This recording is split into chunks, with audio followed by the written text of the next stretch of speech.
Launch control active. Wheel spin. Already there. Again 0 to 100 km per hour in 3.76 seconds.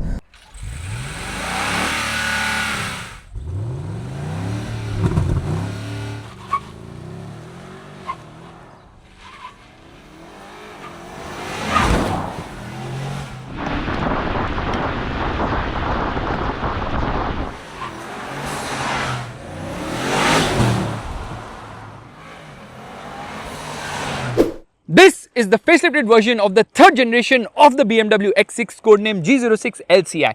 LCI stands for Life Cycle Impulse, which is basically BMW speak for facelift. And with this facelift, they have revised the headlights as well as the taillights. The grille is slightly new, the bumper is new, and on the inside you get the curved screen. And yeah, this is gone now. You don't have a proper gear lever. What am I even doing?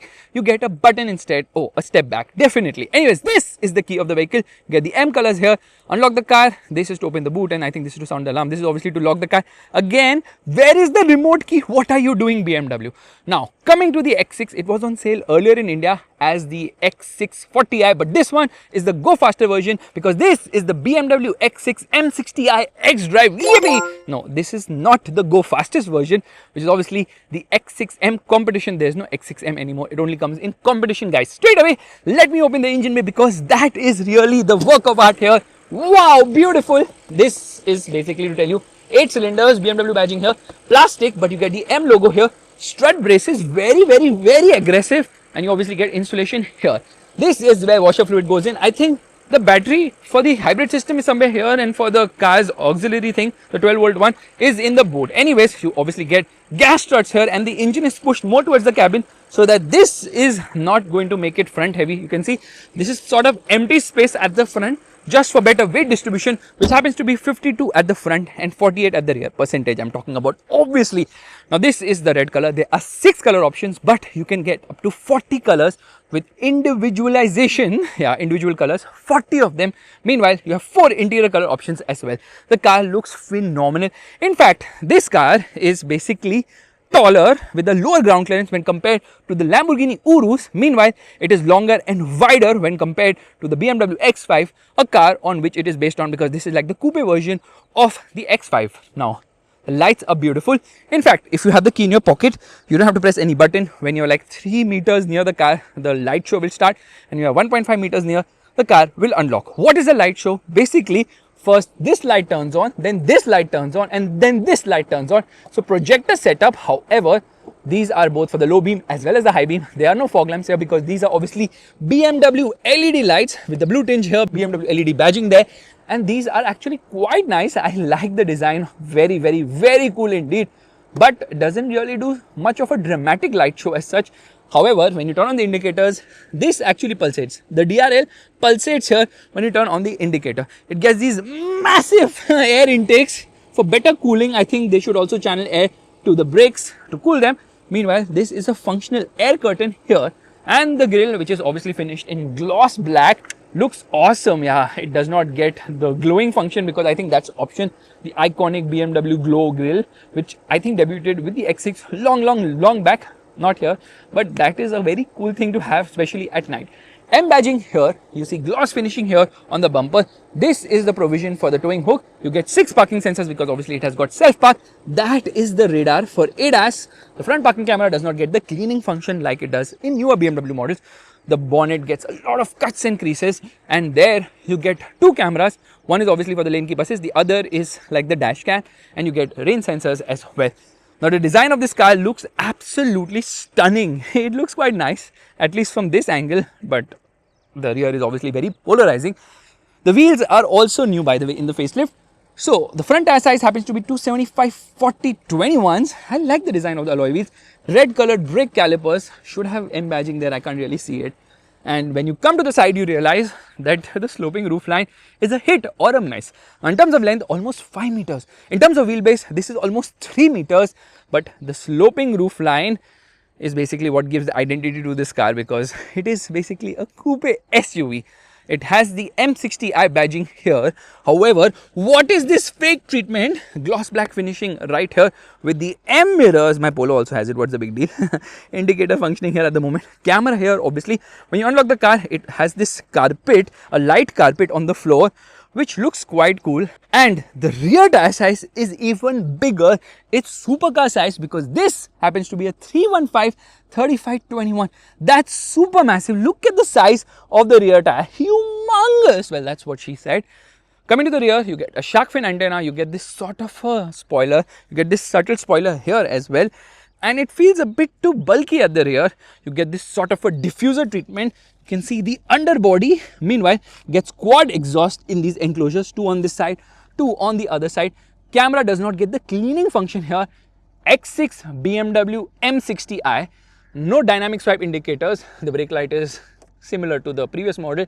Reverse light on both the sides, fog lights only on the right side, and fake treatment happening here. Why BMW? Why? No rear wiper washer, because BMW, like, this is a coupe SUV, so it will automatically push dirt and water down. Now, in terms of boot space, it is 70 liters smaller when compared to the X5, because this is 580 liters. The X5 has a 650 liter boot, and you can obviously push the seat down. So I'm just going to try it using this lever here. How do I do that? I can't, because I thought this X would be having a lever to fold the seats down, but you can't fold it. Otherwise, you have to do it from the front, obviously.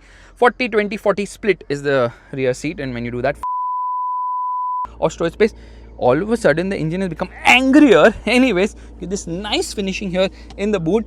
You get this 12-volt charging socket. There's a light placement here. There is no charging socket here on the left side, but you get a hook along with the light, and here is where the first aid kit has been placed. So there it is, along with a warning triangle and the fuse box. Yeah, this actually looks quite premium for a change. Let's shut this. There is no spare wheel. It has got a staggered tire setup with run flat tires, so no spare wheel here. There's some storage space here as well. The toolkit has been placed here. With this broom, you can sit on it and you can fly as well.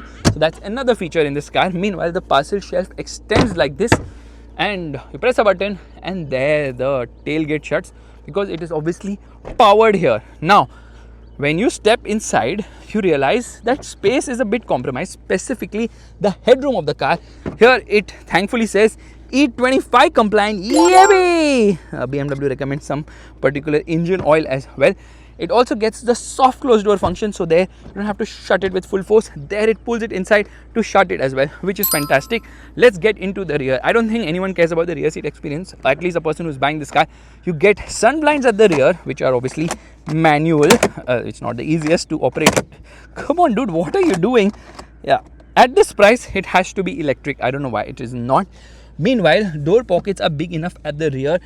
These are the ambient lights, which also warn you when you're opening the door if something is going to collide with you. Beautiful treatment here, amazing leather.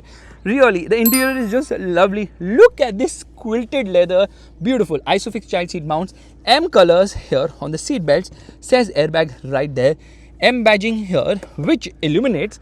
And let's get inside. Straight away, let me tell you that in terms of footroom, leg room, it is actually good enough. Knee room is also good, but under thigh support is not good here at all. And headroom is just about adequate. So yes, compromise on headroom is happening here for sure. You get these aircraft style magazine holders, which are easy to use. A little bit of hard plastics. You get another zone of climate control here. So they call it 2.5 zones. They don't call it 3-zone climate control air conditioning. They call it 2.5 zones because you can adjust the temperature from here, cool or hot. But you don't have a screen, which is disappointing. Some storage space here, some storage space here as well. And there happens to be a 12-volt charging socket right there. Where is the USB-C? Why can't I find the USB-C? That's kind of surprising. Meanwhile, here you get twin cup holders. This also opens, so some storage space there as well. Meanwhile, center passenger gets a head rest. The seat recline should have been slightly more. It's a bit upright is what I feel. And you get light placement here on the top. This is finished in Alcantara, which is nice. You get this sort of panoramic sunroof. Panoramic, I say, because it is dual pane. Sort of, I say, because it doesn't extend all the way till here. It cannot, because the roof line is sloping here. So that's not possible. Huge headrest. Look at that. Massive. And the dashboard is very similar to the previous model. So again, not much has changed in that regard. Let me get out. I have realized that there is no charging port at the rear. How is that even possible? How could they not give a charging port at the rear? That's kind of baffling. Yeah, I don't understand the logic only. Hook here, no height adjustable seat belts, so the seat belts are fixed for the front passengers, and getting in and out is easy because obviously the car is on the lower side. It's not very tall a car. Soft closed door not needed only because the door closed any which ways, but the doors feel like really robust here. Now when you step inside, you realize it's a proper BMW, which is sort of old now, and I'll tell you why. Because lot of things are baffling in 2026 because there's no USB charging socket at the rear. For Apple CarPlay and Android Auto, there's a USB-A which has to be connected. Why? I don't have a single USB-A anymore. This M60i illuminates. Door pockets are huge at the front. Beautiful treatment here. You get memory seats, so let me use that right now. And notice one thing, the seat is moving ahead, the steering is also moving, the seat is reclining, the under thigh support is also extending. So extendable under thigh support means that under thigh support is never an issue here, and the steering is obviously still moving right now. So you can adjust it in a multitude of ways. This button, when pressed, actually is for what? It is to open the seat setting in the screen right there. You get a plane on the brake pedal, it should be on the accelerator pedal. You get a proper dead pedal, a secret storage space right here, and these are actually the headlight controls of the car. Harman Kardon speakers, there are 16 of them, 464 watt output, fantastic.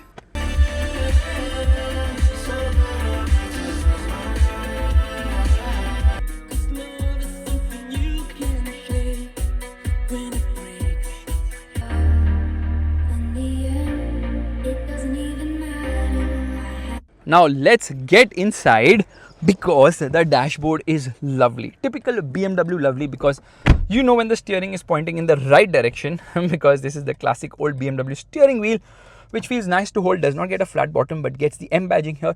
Proper physical buttons on the steering wheel. This is obviously for audio system. This is for cruise control. Nice metal paddles here. This is to open the boot, so power tailgate. This is for the memory function and this is for the massage. So if I press this button, I can actually operate the co-driver's seat. Meanwhile, if I press this button, I can come into the massage settings. There are 8 massage settings, which is amazing. However, there are 3 levels, but the however part was that massage is optional. So are these crystal effect on this particular area, like here, here, here, and the Alcantara. All of them are optional, not standard. Electric adjust for the steering wheel, and you get a 12.3 inch screen here, a 14.9 inch screen here. Together they are the curved display, which is okay. The problem is very few physical buttons because only like gin chun ke 5 physical buttons are here for hazard, for front and rear demister, and to go ahead and behind a track, and thankfully a physical volume controller as well. Keep this button pressed, you can turn off the screen. But I'm a bit baffled why BMW has stuffed everything inside the screen. They're actually proud of it because in the brochure or in their manual or in the product specification sheet, they actually mention that they have put everything inside the screen like an achievement. What? Meanwhile, I think this is a speaker placement. That is the heads-up display, which is actually quite good because it can be changed depending on the drive mode as well. Auto dimming mirror here. You get a mirror here along with a light. This does extend, which is fantastic. There's a microphone here, there's a microphone here as well. And the glove box is decent size. It is beautifully insulated with the nice finish on the inside, but does not get the cooling function. Notice this badging here, M badging along with colors. This also changes with the ambient lighting. Some wood treatment here, soft materials on the dashboard, hard plastics lower down, lockable glove box as well. But I'm a bit confused as to why this is so difficult to use. Yeah, this screen is actually very difficult to use because there are just too many widgets here. Why would you confuse people? So there's something known as Air Console Games, for which you obviously need to log in with your BMW ID, personal assistant, Apple CarPlay, Android Auto. Both of them are wireless. The AC menu, which is not easy to use. I don't like it at all. So dual zone here, so you can adjust the air conditioning. It tells you very low, low, medium and high. It doesn't say 1, 2, 3, 4 here for the fan speed. And here you get seat ventilation as well as seat heating. Thankfully, because usually BMW cars don't come with heating or ventilation. Now the air conditioning menu is always active. So no matter where you are, it will always show you the air conditioning menu here in the bottom. But I hate this. I absolutely hate this. This is one of the worst things BMW has done in its cars by giving all digital control for air conditioning. Why would you do that? This is obviously the navigation menu. Here you can browse through and add widgets, so you can customize the menu if you want. Meanwhile, I was in the menu right now, so there are various things you can change like the head-up display, instrument cluster and the control display as well. So brightness is maximum, always. That's me. There's something known as live vehicle, wherein it is actually showing you what's the tilt angle and all. And when I turn on the indicator, you can see that as well. So depending on the drive mode, when you come into adaptive content, you can see interesting bits here, which I will obviously do while driving the car. So yeah, this is a good thing. Meanwhile, it has a tire pressure monitoring system, and then spinning the car like this is also quite nice. Let me give an indicator. That's how accurate this is. Fantastic. Yeah, absolutely crazy. Lot of things. You can come into seat comfort. You can adjust the seat from here. You can change the heating and ventilation from here. I just don't like this. I am not able to understand only why BMW would do this. It's a huge step back in terms of ease of use, and it's so badly done now. It's just terrible.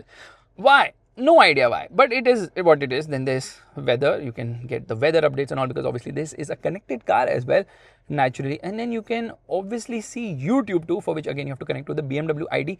However, the interesting part here is there's something known as drive recorder, which is like a dash cam. So using this, you can obviously record your drive as well. Now let me come into the 360-degree parking camera. So this is the 360-degree parking camera.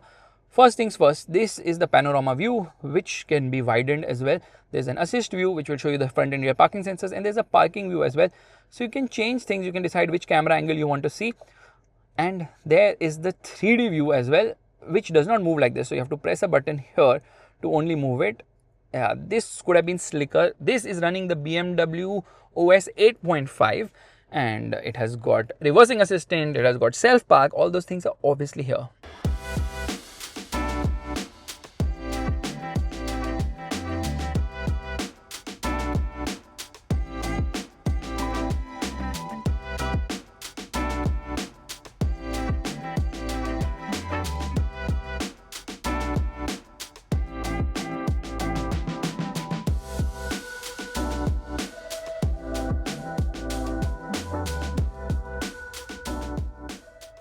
Meanwhile, when I come into reverse, you can see this is the reverse parking camera. I'm just going to come into the regular view here, panorama view. And then when I turn the steering wheel, it also turns the camera. So that's how it works. Actually, the view is not right, so I'll come to the parking view. Now notice one thing, how the camera is also moving along, both in reverse as well as in front. Camera quality is very good. But the best thing is the bird's eye view. Depending on when you're hitting an obstacle, the camera automatically adjusts and shows you various different things. What is the sound? Is seat? Yeah, seat ventilation is on. Just imagine, it's so badly done that you have to come to the screen again and again and again, and this is an old car. So in a newer car, it's going to be worse still. I don't know why. Okay, this obviously opens. You get a USB-A charging socket which connects to Apple CarPlay and Android Auto connectivity. Boo! 12-volt charging socket here. Twin cup holders. There's a space for your phone, and there's a wireless charging pad as well. Here you get some storage space along with a USB-C charging socket. But that's it. That's the only USB-C charging socket in the car, I feel. Electric parking brake, drive modes, auto hold, engine start, parking camera. This is for traction control, and this is the gas selector I do not like, and this is the iDrive controller, and a lot of physical buttons here. But yeah, it just doesn't work for me. I think this could have been done way better here. It has obviously got a panoramic sunroof, which thankfully opens. So first let's open the blind. There's only one switch to operate the blind as well as the sunroof, which again isn't such a good thing. I don't know who's taking such decisions at BMW. And this is not even the newer model, so I don't know what's going to happen with the next generation of the X5 and the X6. It opens big enough, actually. It opens decently big, brings in some airy feeling also inside the cabin. I like the interior upholstery. I feel the cabin still looks quite good here, which is fantastic. Now this is obviously customizable, so you can decide what you want to see here, and you can change the layout as well. Again, something I don't like. Previous BMW cars, older ones, they were definitely better here, but yeah, they have kind of messed up. Anyways, when you turn on the car, it obviously shows an animation on both the screens, and when you turn it off as well, it shows a sort of animation. Basically, you see how it is going. It has the M badging there.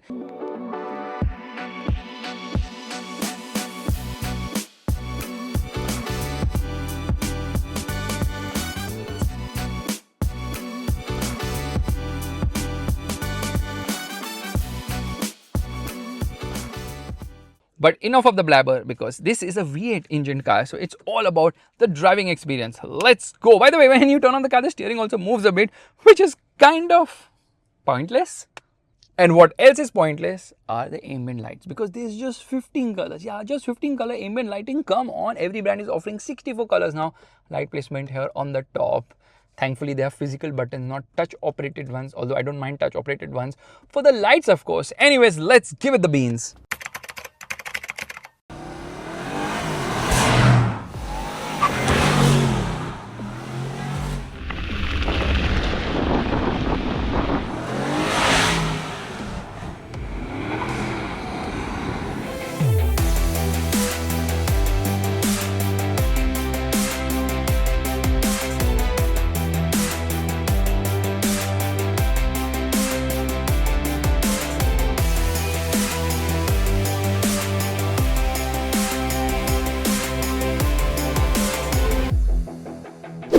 Alright, it's time to start driving. Let's turn on the car.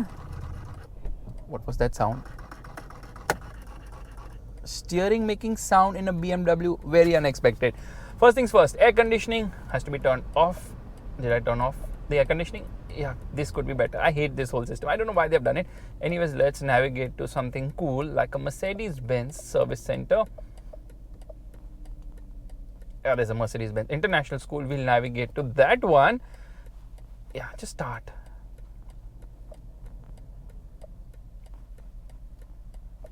And here, I'm going to come into this particular mode. Just going to rotate it like this. Hazard lights off, into drive mode, and off we go. Yeah, there is no need to come into sport mode just yet. Automatically spins, like I've kept it here. As soon as I turn, it will automatically spin in the other direction. I don't know why it is like that. But yeah, quite cool. In spite of the fact that it is quite old, this system. This is basically telling you when the battery is getting charged, because this has the, oh my god, look at this camera, so freaking cool. So this has the 48 volt mild hybrid system, which gives an additional boost of around 20 horsepower, somewhere around 15 to 20 horsepower. I don't know the exact numbers, but that's usually what a 48 volt battery does when it is charged. And it gives around 200 Newton meters of boost, so that obviously makes the car faster. It has got beautiful camera, navigation and all those things, which is fantastic. Obviously, battery is charging when I'm slowing down and applying the brakes. You can see that, brakes applied, charging battery. Superb. Now, this car can get a bit complex. That's the reason it has a 473-page manual. That's huge. Well, that's what she said. And let's do the wiper test. To press a button, actually. No, wipers are here. What am I doing? The spray is too much, but the wipers are actually ineffective on this region. You see, it doesn't clean it properly here. So yeah, that's not good.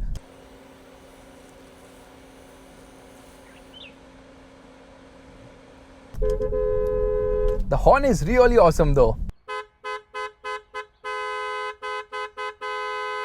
Anyways, in terms of driving feel, this is a very heavy car, 2,500 kgs of weight, but you don't feel that weight, surprisingly. Yeah, I don't feel the weight of the car only. I'm very, very, very surprised. I thought you can obviously feel a lot of weight. Probably I have actually come from the Defender Octa, which obviously uses the same engine, but is a lot heavier. That's the reason I didn't feel the weight as soon as I got into the X6M. And trust me, even in this mode, which is obviously comfort mode, there is so much performance on offer. Absolutely mind-blowing thrust, because this is powered by the 4.4 liter BMW V8 engine, which is so good. It is so good that it also powers Land Rover cars. Yeah, like the Defender Octa, the Range Rover Sport SV, and you know, obviously, because this is one of the best V8s around. So it's codenamed S68. The other S-coded engine which you love is obviously the S58, which powers the M340i, and obviously all the 40i's in the X5 and even the X6 40i, which was there earlier. Here, performance is actually very good, because in spite of the heavy weight, there's so much grunt on offer, because 4.4 liter of displacement and 8 cylinders means there's obviously going to be a lot of grunt. Here you have got all of 530 horsepower, for which I straight away need to come into sport mode, and we are in sport individual, so I'm going to come into sport plus. In individual, you can obviously configure a few things. Oh my god, I can immediately feel that the ride has gone for a toss. So what can you configure? You can configure the damping, which is on comfort right now. Steering can be comfort or sport. I mean, everything can be comfort or sport, but the drivetrain, which is the engine, can also be sport plus. That's the difference. That's about it. Otherwise, you obviously have an Eco Pro drive mode, and there's Eco Pro individual, which lets you configure a few things, wherein you can decide if you want the damping to be sport or comfort, or the steering to be sport or comfort. I don't understand why would you want that in Eco mode, because you are going to try and save the earth, obviously. So these are the drive modes: Eco Pro, Comfort, Sport. But there's Sport Plus, there's Eco Pro individual as well, and there's Sport Plus individual, wherein you can configure how you want various parameters to be configured in the car. Now, standard, the M variant comes with 4-wheel steer, which is basically rear wheel steering, which moves up to 3 degrees. Not dramatic, but makes the car more nimble and reduces the turning radius dramatically. Yes, you can feel the bumps here. You can feel quite a lot of them. Unfortunately, there's no getting away from that fact that the bumps are very harsh here. It's running on steel springs. It doesn't get air suspension. Air suspension is there in the non-M models, which have the option of 4-wheel steer. So here we have got adaptive dampers, M Sport differential, M Sports exhaust, a lot of M bit thrown in, because obviously M has tuned this car to make sure that the performance is mind-blowing. Ground clearance is not an issue because obviously this is an SUV, so you can obviously glide through here. It feels light, nimble and agile on its feet.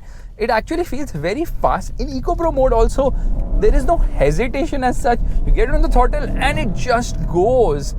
But yeah, the tachometer disappears in Eco Pro mode. So we are going to come into Sport mode. Actually, the ride is not good in any mode. Even in comfort mode now, the ride is on the stiffer side because it is a very stiff car running very low profile tires, because of which obviously you can feel almost everything inside. No way is this comfortable in any, like you can't imagine driving this car on bad roads because you're going to bend the rim or break your back, either of those. Aggressive shifts there. So straight away, I am going to come into traction control actually. So we have to put it into DSC traction, which is DSC Sport, then only launch control works. And then I come into this particular menu and come into adaptive content, which is, where is it? Why is this so confusing? Why do you have so many widgets? What's wrong? Live vehicle. And there is the sport display.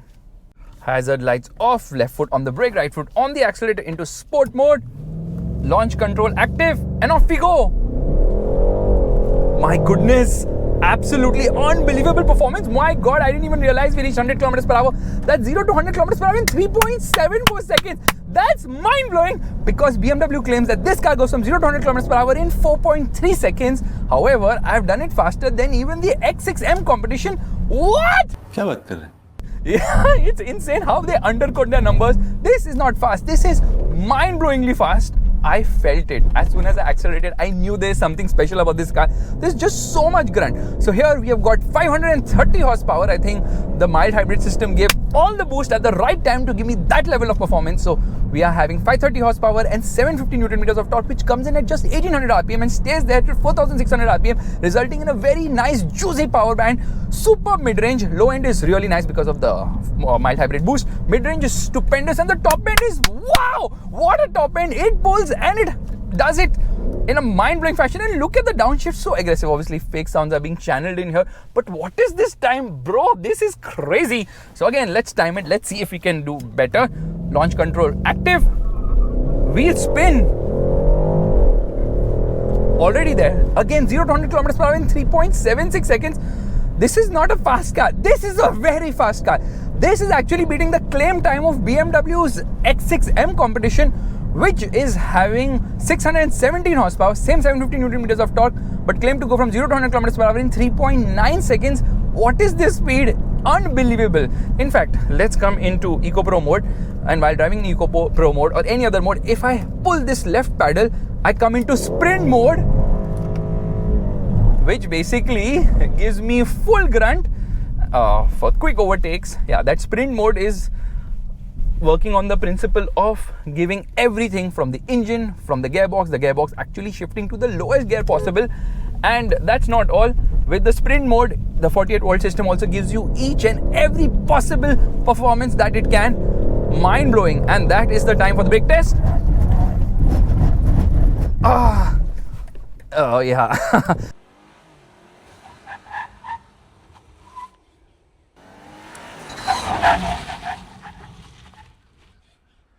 The brakes are not that great, unfortunately. You know what? It doesn't stop so effectively in spite of the fact it is having really wide grippy tires. 315s at the rear, superb grip, amazing width of tires, very nice in terms of grip levels, very good in terms of almost every driving parameter. However, the issue here is that when you apply brakes really hard, it doesn't stop. I missed stopping in front of the camera because usually that's the spot I stop, but the car just went ahead. You know why? I think because the car is so fast, you end up doing higher speeds and don't realize only what speed you are at, and then you realize that, oh my god, the brakes are not that effective. Brakes are good, they could be better. Maybe they should put carbon fiber, carbon ceramic disc. What am I saying? What is carbon fiber? Carbon ceramic disc. And around the corners, it's good, but it's not great. There is body roll. Problem is with the steering. It is very accurate. However, feedback levels are not the best. I'm in Eco Pro mode. I pull the pedal here. It's in sport mode. All of a sudden, this is the sprint mode, which is a new thing I've learned in this car because I didn't know BMW had that sprint mode. Okay, they had that boost mode thingy, but I don't know for how long this lasts because right now it's on and it's just on. Top speed 250 kilometers per hour, electronically limited.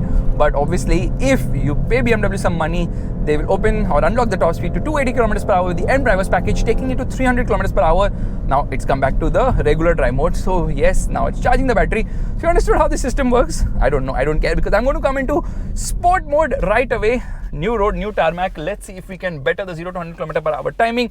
And straight away, I come into live vehicle. Is traction control? Yeah, it is sport. Left foot on the brake, right foot on the accelerator, launch control active, and off we go. Oh my god, it's so fast. 0 to 100 kilometers per hour in 3.92 seconds. You know how fast this car is? On upshift, it bounces like this because there's so much current. The gearbox is trying to keep up. It's an 8-speed ZF Source stock converter automatic gearbox, really super fast with shifts, and you've got manual control as well. So obviously I can hold on to a gear if I want. There it holds till 7,000 RPM, almost. Absolutely mind-blowing performance. This is what a BMW is and is all about. I mean, unbelievable grunt from the motor and sub 4 second timing to go from 0 to 100 kilometers per hour, which is phenomenal. Why do they quote 4.3 seconds to go from 0 to 100 kilometers per hour when they do it a lot faster? But the ride is not good, like I told you. There's a lot of rocking movement, and at high speeds also it's not very stable because I think the aero efficiency or aerodynamics of this car isn't properly sorted. They couldn't do it honestly because it's so confusing, the kind of shape. Like, who likes that? But it is so playful. It lets you go into a drift, and that's because this X-Drive system, which is obviously 4-wheel drive, has a rear biased power delivery. So we have 48% weight. No, we have 52% weight at the front and 48% at the rear. But the power delivery is rear biased. The X-Drive system is so damn fun here. I love it. Okay, time to time the car again. I can't get enough of this fun activity. Left foot on the brake, right foot on the accelerator, launch control, and off we go. So much wheel spin. What's happening? And that's 0 to 100 kilometers per hour in 4 seconds. I think I should try this once again, but this time let's keep the traction control off completely, which means I have to come into the menu and do it. So no, there's a button here to activate that, and DSC off. We are in Sport Plus, obviously. DSC deactivated. Now let's see how fast this car goes from 0 to 100 kilometers per hour. Hazard lights off. Left foot on the brake, right foot on the accelerator. No launch control. Revs till 3000 RPM, and off we go. That's 0 to 100 kilometers per hour in 4.1 seconds. So obviously, turning off the traction control doesn't help. You need launch control, wherein it launches the very best. Now the problem is that even though this is a very fast car, you still have to look behind now. Who is there? The rear window is very small because of the coupe design, so it's not very practical in that sense. And even though this car is now known as the M60i, earlier it was known as the M50i, changing the name has added a lot of horsepower here. Of course, don't expect efficiency here. It will return around 4 to 5 kilometers per litre depending on your driving style. That's the reason they've given it a big fat 83 litre fuel tank, which is actually quite big. Yeah, like 83 liters is massive. Well, that's what she said. It kind of feels weird as soon as you turn the steering. So the steering is actually light at lower speeds. Here, straight ahead position, at lower speeds and straight ahead position, it's light. As soon as you turn now, it artificially weighs up suddenly. So here, I'm coming across a corner and all of a sudden I see there's a lot of weight which has been added, which doesn't feel very natural or progressive. I don't know why they have done it. Maybe just to make sure it has weight. It has to be the ultimate driving machine at the end of the day. It is underpinned by the CLAR platform, which is the cluster architecture which underpins a lot of BMW cars, and the non-M cars also have the option of an off-road package for the X6, wherein you actually get off-road modes because it has air suspension, so you can raise the right height obviously, and you can also get underbody protection there. You also have the option of getting active anti-roll bars, so it obviously releases the anti-roll bar in a straight ahead position, but still there is a lot of movement at high speeds, which is not expected for a car which is obviously this performance oriented. They've even stiffened the mounts here to make sure that it feels stiff and more glued. In fact, they've also gone ahead and reinforced the anti-roll bars of this car. Now, obviously, I've been saying a lot about this being the very first coupe SUV. I'm absolutely wrong. I bite my tongue right now because this came in 2008, the first generation model. However, look at the aggressive downshifts. Absolutely mental the way it downshifts. Superb. What a gearbox. Unbelievable. I never expected the gearbox to be this aggressive, but I know a lot of sounds are actually coming from the speakers, which is disappointment at its best. Oh. Let's launch it again. This time, hopefully, the battery is charged because that is what is making this car go so fast. Now, here's the fun thing. Navigation automatically turned off. I was wondering why. So I decided to search something here and it's not able to find it. It says cannot calculate route because we are on a new road, which obviously BMW's map doesn't know, but Google Maps is smart enough to know which road we are on. So that's a bit of a problem here. Anyways, left foot on the brake, right foot on the accelerator, revving the motor, launch control program active, 3000 RPM and off we go.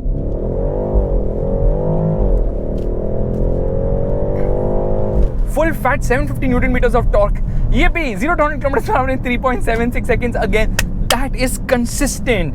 So, like I was telling you, that this is not the first coupe SUV, because that was actually the SsangYong Action. Yes, that came in 2005. Ugly looking thing. Not that this is any better. That was the first coupe SUV. Now, what are the competitors of this car? A lot of competition actually. The GLE Coupe, which is priced at rupees 1.8 crores, also is similar size, similar design, all those things. But I expect the price of this to be higher because the GLE Coupe is actually coming via the CKD route.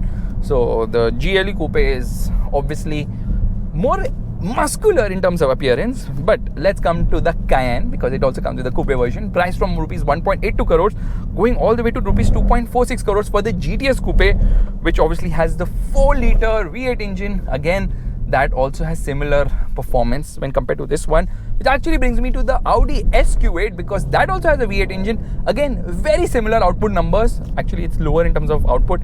530, that's 500. 750, that's 770. Somehow, Audi's claim time from 0 to 100 km per hour is 4.1 seconds, although obviously we are doing it much faster today. And that actually brings me to the car which we usually don't talk about, but it also has the very same engine, the Range Rover Sport SV, which is also fantastic because it has 617 horsepower, which is like what the X6 M competition has, along with 750 Newton meters of torque. That goes from 0 to 100 km per hour in 3.6 seconds. Top speed is 250 km per hour, but the same engine. That means that it's better paying slightly more to get the Range Rover, because the Range Rover Sport is a newer car. This is sort of the end of the life cycle, and I don't understand the logic of German car brands. Why are they giving us SQ8 and the X6M now, M60i, sorry, when it's almost nearing its end of life cycle? They should have given it much earlier, because these cars were not on sale in India since quite some time now. Now let's talk about history. First generation, which came in 2008, codenamed E71. Then the second generation came in 2014, codenamed F16. Third generation was launched in July 2019, and the facelift came in 2023. And after the facelift, this car did not come to India only, which was kind of sad. This car is actually made in the US. Maybe this car was stuck on the Strait of Hormuz. That's the reason why it was delayed so much, because in 2023, BMW actually discontinued this car because of CAFE norms. It was locally assembled in India via the CKD route. I don't know why it's taken them so long. Sometimes car brands sleep and German brands tend to sleep longer because they just think that, India could be a great market for stock clearance. So they have to price it aggressively. I expect the price to be around 2.1 crores on road Mumbai, which is definitely expensive.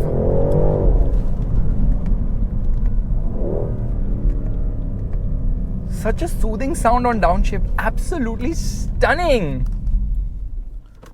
Left foot on the brake, right foot on the accelerator. There is drive, sport, manual modes for the gearbox. Let's come into sport, launch control active, and off we go. That's 0 to 100 km per hour in 4 seconds. So this direction is not the best for launching. That direction is better. Even if I take an average, it's still faster than BMW's claim by a mile. And on that discovery, it's time to end. Thank you so much for watching. If you like this video, make sure to give it a thumbs up. That's a like button. And don't forget to subscribe to the channel. This X6 is bonkers in terms of performance, but the new one is going to come soon. And if it looks anything like modern BMWs, I'm going to cry. And on that disappointment, bye-bye.